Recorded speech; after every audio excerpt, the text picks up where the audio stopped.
but related ways. First, via an accretion flow, a violent disk of orbiting gas driven inextricably toward the event horizon. By the time the material is making its final plunge, it is crashing into itself at nearly light speed, transforming the gas into 100 billion degree plasma.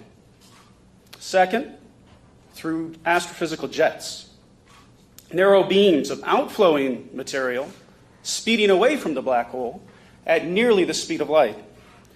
These jets are powered by black hole spin.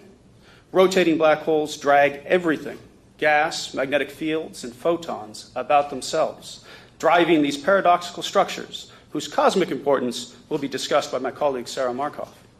In M87, one of these jets is pointed very nearly toward us. The EHT images are influenced both by these bright emitting regions, the rotating accretion disk and outflowing jets, and by gravity itself. In general relativity, radio waves fall just as apples do. Typically, this effect is exceedingly small, but black holes are gravity run amok. The radio waves we see in these first images orbited the black hole before beginning their 55 million year journey toward us. This results in the dark shadow or silhouette cast by the black hole's event horizon upon the emission from the accretion flow in the jet. Importantly, the size and shape of the shadow is determined by gravity alone. General relativity makes a clear prediction for both of these features. To within 10%, the shadow should be circular, with a diameter determined solely by mass, multiplied only by fundamental constants.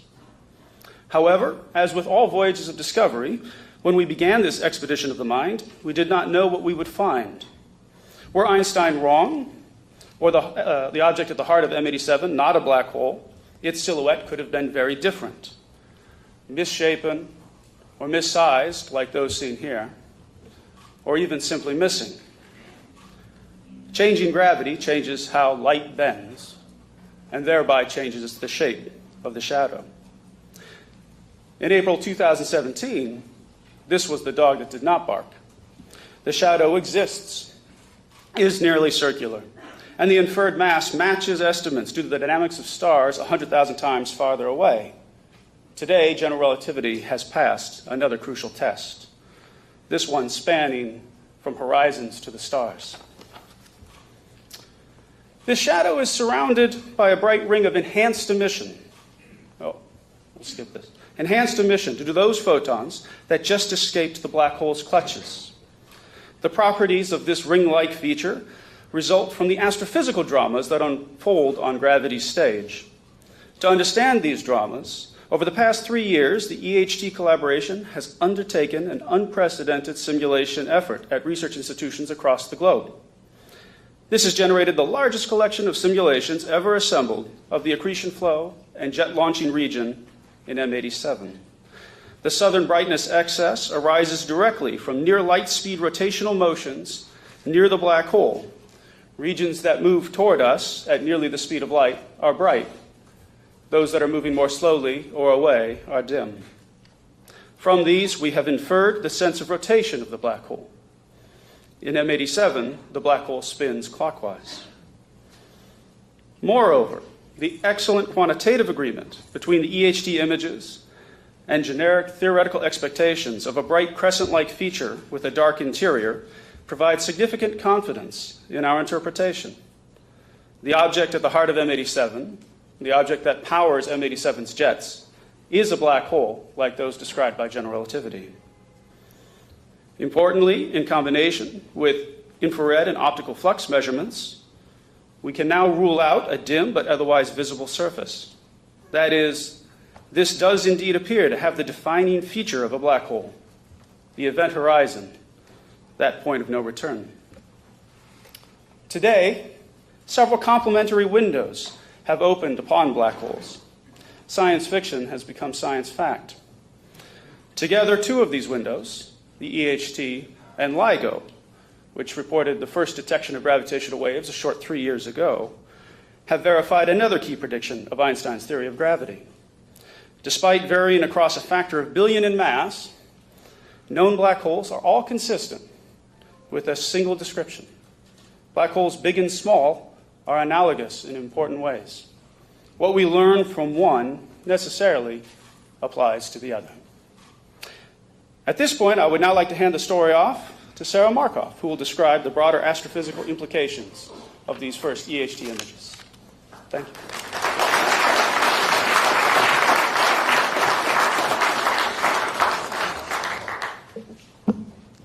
Thank you, Avery.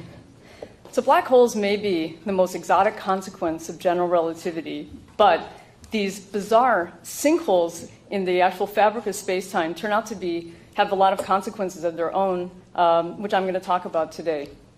That's because black holes are major disruptors of the cosmic order on the largest scales in the universe. And they're actually helping mold the shape of galaxies and clusters of galaxies.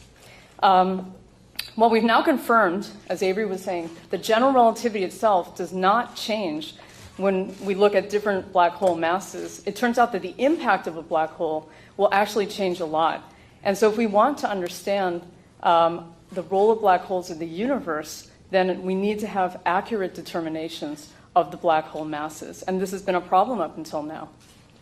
So actually, our mass determination by just directly looking at the shadow has helped resolve a long-standing controversy. In measuring the mass of M87, there's been two independent methods, both basically looking at the motions of either gas or stars, but they ended up giving different answers. Our determination of 6.5 billion solar masses lands right on top of the heavier mass determination from stellar motions. And so this actually will also help resolve a discrepancy that can lead to better mass determinations for other more distant black holes where we can't actually see the shadow. So getting to the impact of this is important because M87's huge black hole mass makes it really a monster, even by supermassive black hole standards. So you're basically looking at a supermassive black hole that's almost the size of our entire solar system. And in fact, that's part of the reason that we can see it, even though it's so far away. But if we now zoom back out to the more cosmic perspective of the host galaxy of this black hole, the galaxy is made of billions of solar systems. And so on those scales, the black hole itself is minimally small. It's about 100 million times smaller than the galaxy. And if it were a dormant black hole, like the supermassive black hole in the center of our own galaxy, Sagittarius A star, then the galaxy would really have no way of knowing it's there and would basically be just like a pebble in a shoe. But when a black hole is what we call activated by gravitationally capturing material, it starts to convert that fuel into other forms of energy with an efficiency that can be almost 100 times better than nuclear fusion that powers the stars like our sun. And so when that happens in these active phases, black holes temporarily become the most powerful engines in the universe. And they go very quickly from being a pebble in the shoe to a thorn in the side of the galaxy, literally. And the thorns in this case being the jets that Avery was mentioning. In the most extreme cases, these jets can actually penetrate through the entire galaxy and well beyond. But the power that's coming out, we can't see with our own eyes. So if we want to understand them, we have to look in other wavelengths. So we look with telescopes across the electromagnetic spectrum. So I'm going to give you an example of this. This is another very active black hole system, and it's a combined image. So you see in white from NASA's Hubble telescope, the elliptical galaxy Hercules A in the center, and then overlaid in blue is the radio waves from the National Science Foundation's Very Large Array. And these radio waves are basically tracing magnetic fields in space. So this tells us that these jets are just enormous fountains of magnetized material that are being sprayed out from the black hole, not the black hole itself, but near the black hole, nearly at the speed of light. And these particular jets are 100 million times bigger than the black hole that launches them. Now, if we add another layer, we're going to look in the X-rays now from NASA's Chandra telescope. And X-rays are probing extremely hot gas, like billions of degrees. So we're seeing the entire system is embedded in a halo of hot gas. And we can use this information to calculate how much energy the jets have to bore through all this material. And what we find is that the jets are carrying the equivalent of 10 billion supernova in energy deposited over one of these active cycles. So these kinds of interactions are basically very important because this tiny black hole on these scales is somehow launching these structures and also managing to heat the gas to prevent stars from forming. And since galaxies grow by forming more stars, this has the effect of truncating galaxy growth. And we think it's through these types of interactions that black holes help shape the largest structures, galaxies and clusters of galaxies, and make them look the way they do today. Now, M87 is in a much more modest active state, but as you can see, this is also from Hubble. It's still managing to launch pretty magnificent jets.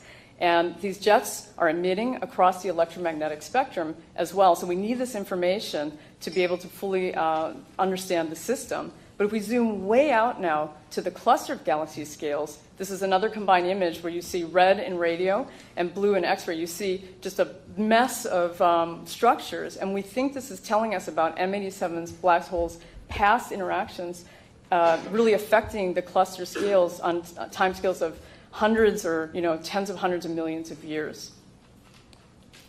So until now, well, we always thought that black holes were behind these large structures, driving these engines, but we never knew. And now with EHT, we have direct evidence of the root of these problems, and we can look at this, and we can now start to make, to understand, oh, there we go, combining strong gravity, magnetic fields, and looking at atomic level processes to understand how these processes interplay and conspire to make these enormous structures that are basically affecting the largest scales of the universe.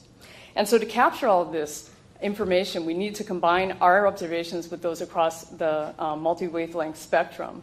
And so, as you heard from Dan, there's a lot of complexity in these observations, and we added to that by doing a complicated Sudoku of coordination with many facilities across the globe and also in space. And this is similar to the campaign that was run with LIGO for gravitational waves. It's very important to combine signals both from